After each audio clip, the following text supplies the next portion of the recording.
శ్రీ సాయినాథాయ నమః. శ్రీ సాయి సచ్చరిత్రము 2వ అధ్యాయము. ఈ గ్రంథ రచనకు కారణము పూనుకొనుటకు అసమర్థత.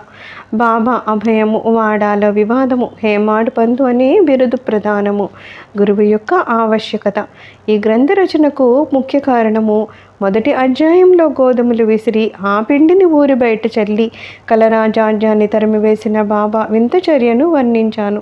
ఇదే కాక శ్రీ సాయి యొక్క ఇతర మహిమలను విని సంతోషించి తిని ఆ సంతోషమే నన్ను గ్రంథం రాయడానికి పురికొల్పింది. అదే కాక బాబా గారి వింత లీలలు, చర్యలను మనస్సునకు ఆనందం కలుగజేస్తూ ఉంటాయి. అవి భక్తులకు బోధనలుగా ఉపకరిస్తాయి, తుదకు పాపాలను పోగొడతాయి కూడాను అని భావించి బాబా యొక్క పవిత్ర జీవితాన్ని వారి బోధనలో వ్రాయ మొదలెడితిని.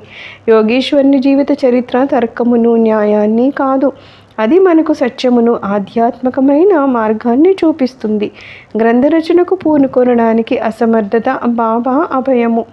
శ్రీ సాయి సచ్చరిత్ర గ్రంథ రచనకు తగిన సమర్థత గలవాడను కానని హేమాడ్ పంతు భయపడెను. అతడిట్లనుకొనెను, నా యొక్క సన్నిహితమైన స్నేహితుని జీవిత చరిత్రయే నాకు తెలియదు, నా మనస్సే నాకు గోచరం కాకున్నది. ఇట్టి స్థితిలో ఒక యోగేశ్వరుని చరిత్రను నేనెలా వ్రాయగలను? అవతార పురుషుల లక్ష్యములను ఎట్లు వర్ణించగలను? వేదాలే వారిని పొగడలేకుండానే తాను యోగి అనియు గాని యోగి యొక్క జీవితాన్ని గ్రహింపజాలడు. అట్టిచో వారి మహిమలు నేనెట్లు కీర్తించగలను? సప్త సముద్రాల లోతును కొలవచ్చును, ఆకాశమును గుడ్డలో వేసి మొయ్యవచ్చును, కానీ యోగేశ్వరుని చరిత్ర వ్రాయట బహు కష్టము. ఇది గొప్ప సాహస కృత్యమని కూడా నాకు తెలియను. అందువలన నలుగురిలో నవ్వుల పాలగుందేమోనని భయపడి శ్రీ సాయేశ్వరుని అనుగ్రహం కొరకు ప్రార్థించెను. మహారాష్ట్ర దేశములోని ప్రథమ కవియు యోగీశ్వరుడు అయిన జ్ఞానేశ్వర మహారాజు యోగుల చరిత్ర వ్రాసిన వారిని భగవంతుడు ప్రేమించునని చెప్పి ఉన్నారు. ఏ భక్తులు యోగుల చరిత్రను వ్రాయ కుతూహలపడతారో వారి కోరికలు నెరవేరునట్లు, వారి గ్రంథాలు కొనసాగునట్లు చేయటానికి యోగులు అనేక మార్గాలను అవలంబిస్తూ ఉంటారు. యోగులే అట్టి పనికి ప్రేరేపిస్తూ ఉంటారు. దానిని నెరవేర్చడానికి భక్తుని కారణమాత్రునిగా ఉంచి వారి వారి కార్యాలను వారే కొనసాగిస్తూ ఉంటారు. 1700 శక సంవత్సరంలో మహీపతి పండితుడు యోగీశ్వరుల చరిత్రలు రాయటానికి కాంక్షించెను.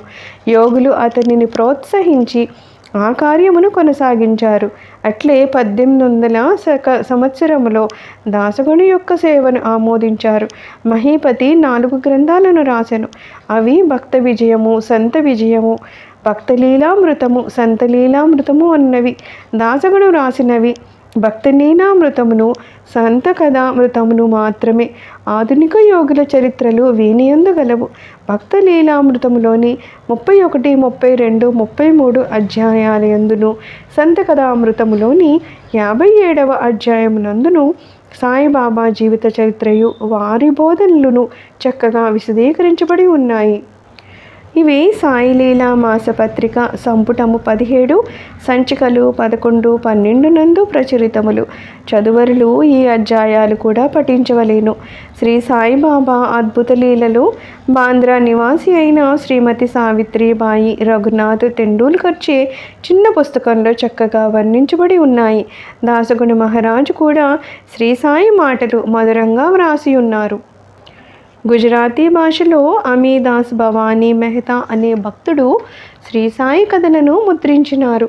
సాయినాథ ప్రభ అనే మాసపత్రిక షిరిడీలోని దక్షిణ భిక్ష సంస్థ వారు ప్రచురించి ఉన్నారు. ఇన్ని గ్రంథాలు ఉండగా ప్రస్తుత సచ్చరిత్ర వ్రాయడానికి కారణమేమి, దాని అవసరమేమి అని ఎవరైనా ప్రశ్నించవచ్చును. దీనికి జవాబు మిక్కిలి తేలిక. సాయిబాబా జీవిత చరిత్ర సముద్రం వలె విశాలమైంది, లోతైంది. అందరూ దీని యందు మునిగి భక్తి జ్ఞానములను, మణులను వెలికితీసి కావలసిన వారికి పంచిపెట్టవచ్చును. శ్రీ సాయిబాబా నీతిబోధకమైన కథలు, లీలలు మిక్కిలి ఆశ్చర్యాన్ని కలుగజేస్తుంది. అవి మనోవికలత చెందిన వారికి, విచారగ్రస్తులకు శాంతి సమకూర్చి ఆనందాన్ని కలుగజేస్తుంది. ఇహపరములకు కావలసిన జ్ఞానాన్ని, బుద్ధిని ఇస్తుంది. ఈలోగా బాంద్రా లోకల్ బండి వచ్చెను. దానిలో కూర్చుని బాంద్రా వచ్చి నన్ను పిలిపించి షిరిడీ ప్రయాణాన్ని వాయిదా వేసినందులకు నాపై కోపించెను. నానా సంతోషదాయకముగాను సమ్మతంగాను ఉండెను. అందుచే నా రాత్రియే షిరిడీకి పోవ నిశ్చయించి తిని సామాన్లు కట్టుకొని షిరిడీ బయలుదేరి తిని బాంద్రా నుండి దాదరు వెళ్ళి అచ్చట మన్మాడ్ వెళ్ళు రైలు ఎక్కవలెనని అనుకున్నాను. అట్లనే దాదరకు టికెట్టు కొని రైలు రాగానికి కూర్చున్నాను. బండి ఇక బయలుదేరును అనగా మహమ్మదీయుడు ఒకడు నేను కూర్చున్న పెట్టిలోనికి హడావడిగా వచ్చి నా సరంజామానంతని చూసి ఎక్కడికి పోచున్నావని నన్ను ప్రశ్నించను. నా ఆలోచన వారికి చెప్పిదిని. వెంటనే అతడు దాదర్ స్టేషన్లో దిగవద్దని, ఎందుకనగా మన్మాడు మెయిలు దాదర్లో ఆగదని, అదే రైల్లో ఇంకను ముందుకు పోయి బోరిబందరు స్టేషన్లో దిగమని నాకు సలహా చెప్పాను. ఈ చిన్న లీలయే జరగకుండినచో నేననుకొనిన ప్రకారము ఆ మరుసటి ఉదయము షిరిడీ చేరలేకపోయేవాడును.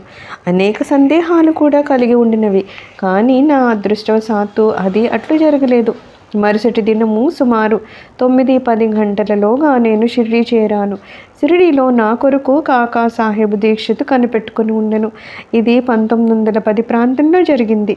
అప్పటికి సాటేవాడ ఒక్కటియే షిరిడీ వచ్చు భక్తుల కొరకు నిర్మించబడి ఉన్నది. టాంగా దిగిన వెంటనే బాబాను దర్శించవలనని నాకు ఆత్రం కలిగింది. అంతలో అప్పుడే మసీదు నుండి వస్తున్న తాచా సాహెబ్ మనోల్కరు బాబా వాడా చివరన ఉన్నారనియో మొట్టమొదట ధూళి దర్శనం చేసుకొనమని నాకు సలహా ఇచ్చాను. స్నానానంతరము ఓపికగా మరలా చూడవచ్చునెను. ఇది వినిన తోడనే నేను పోయి బాబా పాదాలకు సాష్టాంగ నమస్కారం చేశాను. నాలో ఆనందం పొంగి పొర్లిపోయింది. నానా సాహెబ్ చాందోర్కర్ చెప్పిన దానికన్నను ఎన్నో రెట్లు అనుభవం అయ్యింది. నా సర్వేంద్రియాలు తృప్తి చెంది ఆకలి దప్పికలు మర్చి తిని మనస్సుకు సంతుష్టి కలిగెను. బాబా పాదాలు పట్టిన వెంటనే నా జీవితంలో గొప్ప మార్పు కలిగింది. నాకు షిరిడీ పోవలసిందని ప్రోత్సహించిన వారందరికీ నేనెంతో రుణపడి ఉన్నట్లుగా భావించాను. వారిని నా నిజమైన స్నేహితులుగా భావించాను. వారి రుణాన్ని నేను తీర్చుకోలేను. వారిని జ్ఞప్తికి తెచ్చుకొని వారికి నా మనసులో సాష్టాంగ ప్రణామం చేశాను. నాకు తెలిసినంత వరకు సాయిబాబా దర్శనం వలన కలుగు చిత్రమే మనలో ఉన్న ఆలోచనలు మారిపోతాయి. వెనుకటి కర్మల బలము తగ్గుతుంది. క్రమముగా ప్రపంచమందు విరక్తి కలుగుతుంది. నా పూర్వజన్మ సుకృతముచే నాకీ దర్శనము లభించుననుకున్నాను. సాయిబాబాను చూసినంత మాత్రముననే ఈ ప్రపంచమంతయు సాయిబాబా రూపం వహించింది. తీవ్ర వాగ్వివాదము. నేను షిరిడీ చేరిన మొదటి దినముననే నాకును బాలాసాహెబు భాటేకును గురువు యొక్క ఆవశ్యకతను గూర్చి గొప్ప వాగ్వివాదం జరిగింది. మన స్వేచ్ఛను విడిచి ఇంకొకరికి ఎందుకు లొంగి ఉండవలెనని నేను వాదించాను. మన కర్మలను మనమే చేయుటకు గురువు యొక్క ఆవశ్యకత ఏంటి? తనంతట తానే కృషి చేసి మిక్కిలి యత్నంతో ఈ జన్మ దుఃఖము నుండి తప్పించుకొనవలెను. ఏమీ చేయక సోమరుగా కూర్చున్న వానికి గురువేమి చేయగలడు అని నేను స్వేచ్ఛాపక్షమును ఆశ్రయించాను. భాటే ఇంకొక వాదాన్ని పట్టుకొని ప్రారబ్ధం తరపున వాదిస్తూ కానున్నది కాకమానదు. మహనీయులు కూడా ఈ విషయంలో నోడిపోయారు. మనుజుడొకటి తలంచిన భగవంతుడు వేరొకటి తలంచును. నీ తెలివితేటలను అటుండనిమ్ము. గర్వము గాని అహంకారము గాని నీకు తోడ్పడవు అనెను. ఈ వాదన 1 గంట వరకు జరిగింది. కానీ ఇతమిత్తమని ఏమీ తేలనే లేదు. అలసిపోవటచే ఘర్షణ మానుకున్నాము. ఈ ఘర్షణ వలన నా మనశ్శాంతి తప్పింది. దేహాత్మ బుద్ధి అహంకారము లేకున్నచో వివాదాలకు తావు లేదని గ్రహించాను. వేయేలా వివాదానికి మూల కారణము అహంకారమే. ఇతరులతో కూడా మేము మసీదుకు పోగా బాబా కాకాను పిలిచి ఇట్లు అడిగెను. వాడాలో ఏం జరిగింది? ఏమిటా వివాదము? అది దేనిని గురించి? ఈ హేమడ్ పంతు ఏమంటున్నాడు? ఈ మాటని విని నేను ఆశ్చర్యపడ్డాను. సాటేవాడ మసీదుకు చాలా దూరంగా ఉంది. మా వివాదం గురించి బాబాకి ఎట్లా తెలిసింది? అతడు సర్వజ్ఞుడై ఉండవలెను. లేనిచో మా వాదాన్ని ఎట్లు గ్రహించును? బాబా మన అంతరాత్మపై అధికారి అయి ఉండవచ్చును. హేమాడ్ పంతు అనే బిరుదునకు మూల కారణము. సాయిబాబా నన్నెందులకు హేమాడ్ పంతు అని పిలిచినని ఆలోచించసాగాను. ఇది హేమాద్రి పంతు అనే నామానికి రూపాంతరము. దేవగిరికి చెందిన యాదవ వంశరాజులకు హేమాద్రి పంతు ప్రధానామాత్యుడు. అతడు గొప్ప పండితుడు, మంచి స్వభావం కలవాడు, చతుర్వర్గ చింతామణి, రాజప్రశస్తి అను గొప్ప గ్రంథాలను రచించినవాడు. మోడీ భాషను ఒక నూతన గణిత విధానాన్ని కనిపెట్టినవాడు. ఇక నేనా వానికి వ్యతిరేక బుద్ధి గలవాడను, మేధాశక్తి అంతగా లేనివాడను. మరి సాయిబాబా నాకు ఎందుకు ఈ బిరుదును అసంగారో తెలియకుండెను. ఆలోచన చేయగా ఇది నా అహంకారాన్ని చంపుటకు ఒక ప్రయత్నమనియు నేనెప్పుడునూ అణుకువ నమ్రతలను కలిగి ఉండవలెనని బాబా కోరిక అయి ఉండవచ్చునని గ్రహించాను. అంతకుముందు వాడాలో జరిగిన చర్చలో నేను చూపిన తెలివితేటలను బాబా ఈ రీతిగా అభినందించి ఉండవచ్చునని అనుకున్నాను. భవిష్యత్ చరిత్రను బట్టి చూడగా బాబా పలుకులకు దాబోల్కరును హేమాడ్ పంతు అనుట గొప్ప ప్రాముఖ్యము కలగదనియు భవిష్యత్తు తెలిసి బాబా ఇట్లనియు భావించవచ్చును. ఏలననగా హేమాడ్ పంతు శ్రీ సాయిబాబా సంస్థానాన్ని చక్కగా చాకచక్యంతో నడిపెను. సంస్థానం యొక్క లెక్కలను బాగుగా ఉంచెను. అదే కాక భక్తి, జ్ఞానము, నిర్వ్యోమోహము, ఆత్మశరణాగతి, ఆత్మసాక్షాత్కారము మొదలైన విషయములతో శ్రీ సాయి సచ్చరిత్ర అను గొప్ప గ్రంథాన్ని రచించెను. గురువు యొక్క ఆవశ్యకత. ఈ విషయమై బాబా ఏమనెనో హేమాడ్ పంతు వ్రాసి ఉండలేదు. కానీ కాకా సాహెబ్ దీక్షిత్ ఈ విషయాన్ని గూర్చి తాను వ్రాసుకొనిన దాన్ని ప్రచురించెను. హేమాడ్ పంతు బాబాను కలిసిన రెండవ దినము కాకా సాహెబ్ దీక్షిత్ బాబా వద్దకు వచ్చి షిరిడి నుండి వెళ్ళవచ్చునా అని అడిగెను. బాబా అట్లేని జవాబిచ్చెను. ఎక్కడికి అని ఎవరు అడుగగా చాలా పైకి అని బాబా చెప్పాను. మార్గం ఏది అని దీక్షిత్ అడిగాను. అక్కడికి పోవటానికి అనేక మార్గాలు కలవు. షిరిడి నుండి కూడా ఒక మార్గం కలదు. మార్గము ప్రయాసకరమైంది. మార్గమధ్యమున ఉన్న అడవిలో పులులు, తోడేళ్లు కలవని బాబా బదిలిచ్చారు. మార్గదర్శకుణ్ణి వెంట తీసుకొని పోయినచో అని కాకా సాహెబ్ అడగ్గా అట్లయినచో కష్టమే లేదని బాబా జవాబిచ్చారు. మార్గదర్శకుడు తిన్నగా గమ్యస్థానాన్ని చేర్చును. మార్గమధ్యమున ఉన్న తోడేళ్లు, పులులు, గోతుల నుండి తప్పించును. మార్గదర్శకుడే లేనిచో అడవి మృగాలచే చంపబడవచ్చును, లేదా దారి తప్పి గుంటల్లో పడిపోవచ్చును. మసీదులో అప్పుడు అచ్చటనే ఉన్న దాబోల్కరు తన ప్రశ్నకి అదియే తగిన సమాధానమని గుర్తించను. వేదాంత విషయాలలో మానవుడు స్వేచ్ఛాపరుడా కాడా అనే వివాదము వలన ప్రయోజనము లేదని గ్రహించను.